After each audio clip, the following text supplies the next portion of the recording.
여러분 혹시 잇몸이 붓고 염증이 있나요? 이런 증상들이 췌장암의 초기 증세일 수도 있다고 합니다. 췌장암은 췌장에서 발생하는 악성 종양으로 매우 치명적이고 치료가 어렵습니다. 5년 생존율이 8.7%밖에 안 되는 아주 나쁜 암입니다. 췌장은 소화 효소와 우리 몸의 혈당을 조절하는 인슐린을 생산하는 중요한 장기입니다. 더욱 무서운 것은 췌장암은 조기에 증상을 발견하기 어렵습니다. 초기에는 특이한 증상이 없거나 무증상으로 진행되기 때문에 진단이 늦어지는 경우가 많습니다. 이러한 이유로 췌장암은 침묵의 살인자라고 불리기도 합니다. 췌장암은 전 세계적으로 사망률이 높은 암 종류 중 하나입니다. 예후가 좋지 않고 치료 방법도 제한적이기 때문에 조기 발견과 예방이 매우 중요합니다. 췌장암은 흡연, 고지혈증, 비만, 가족력 등 여러 가지 위험 요인과 연관되어 있습니다. 그런데 최근 이후에도 구강세균이 이 췌장암과 큰 관련이 있다는 발표가 있었습니다. 오늘 영상 정말 중요하니 꼭 끝까지 봐주시고 주위 분들과 카톡으로 공유해주세요. 지금 바로 시작합니다.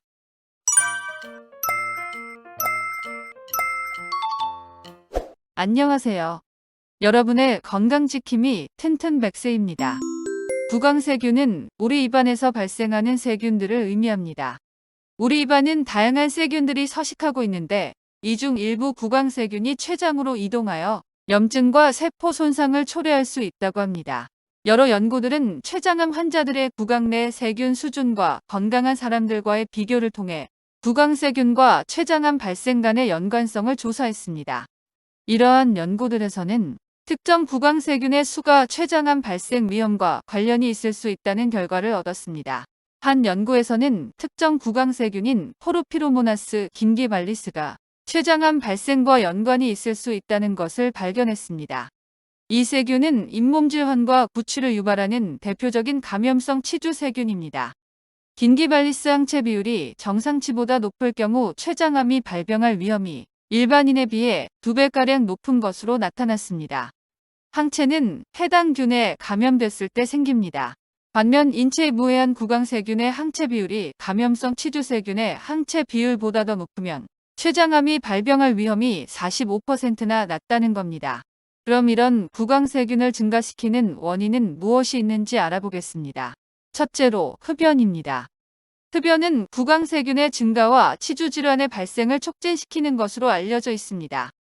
담배 연기는 구강 내 세균의 성장을 촉진시키고 치주의 염증을 유발할 수 있습니다. 둘째로 부적절한 구강위생은 치주질환과 구강세균의 증가에 영향을 줄 수 있습니다. 치실과 칫솔을 사용하여 구강 청결을 유지하는 것은 치주 건강을 개선하고 구강세균의 증가를 억제하는 데 도움이 됩니다. 마지막으로 식습관과 영양 상태도 치주질환에 영향을 미칠 수 있습니다. 다음으로는 이런 구강세균이 어떻게 췌장으로 이동하는지 알아보겠습니다. 첫째, 혈류를 통한 이동. 구강세균은 치아 사이, 잇몸 또는 구강 조직의 염증으로 인해 혈관을 통해 췌장으로 이동할 수 있습니다. 혈류는 구강세균을 몸 전체로 운반할 수 있는 수단이기 때문에 췌장으로의 이동이 가능합니다. 둘째, 호흡기를 통한 이동. 구강세균은 호흡기로 인해 췌장으로 이동할 수도 있습니다. 구강에서 출발한 세균은 호흡기로 이동하여 기도를 통해 폐로 들어갈 수 있습니다. 폐에 도달한 세균은 거기서 혈류를 통해 다른 부위로 이동할 수 있으며 이 중 일부는 췌장으로 이동할 수 있습니다. 셋째, 소화관을 통한 이동. 소화 과정에서 구강세균은 식도와 위를 거쳐 소장까지 이동할 수 있습니다. 이때 일부 구강세균은 소장을 통과하여 췌장으로 이동할 수 있습니다. 구강 위생 관리와 올바른 식습관은 구강 건강을 유지하고 췌장암 예방에 중요한 역할을 합니다. 이를 통해 구강세균의 증식과 염증을 예방하고 췌장 건강을 지킬 수 있습니다. 다음을 꼭 기억해 주세요.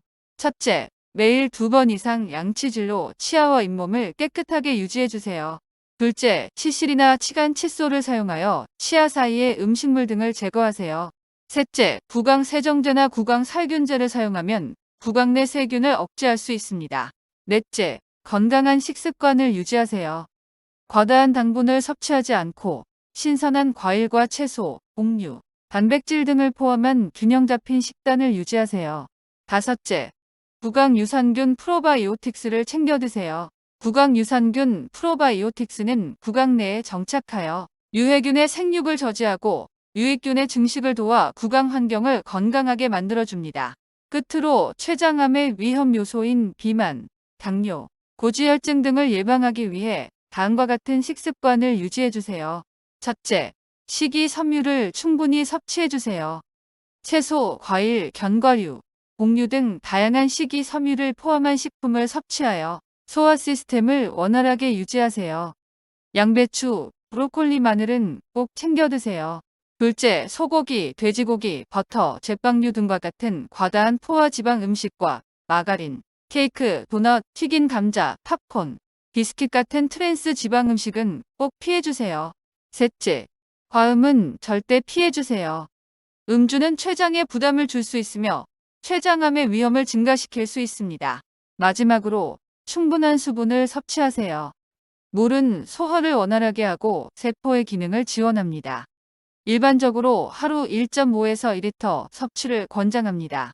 예방과 관리는 우리의 건강을 보호하고 췌장암의 위험을 줄일 수 있는 핵심입니다. 구강 위생 관리와 정기적인 치과 검진, 건강한 식습관을 유지하는 것은 우리 자신과 가족의 건강을 지키는 데 큰 도움이 됩니다. 이 영상이 유익하고 도움이 되셨다면 구독과 좋아요 버튼을 눌러주세요. 유용한 콘텐츠를 제작하는 데 큰 힘이 됩니다. 또한 도움이 될 수 있는 다른 사람들과 공유해 주시면 정말 감사하겠습니다. 감사합니다.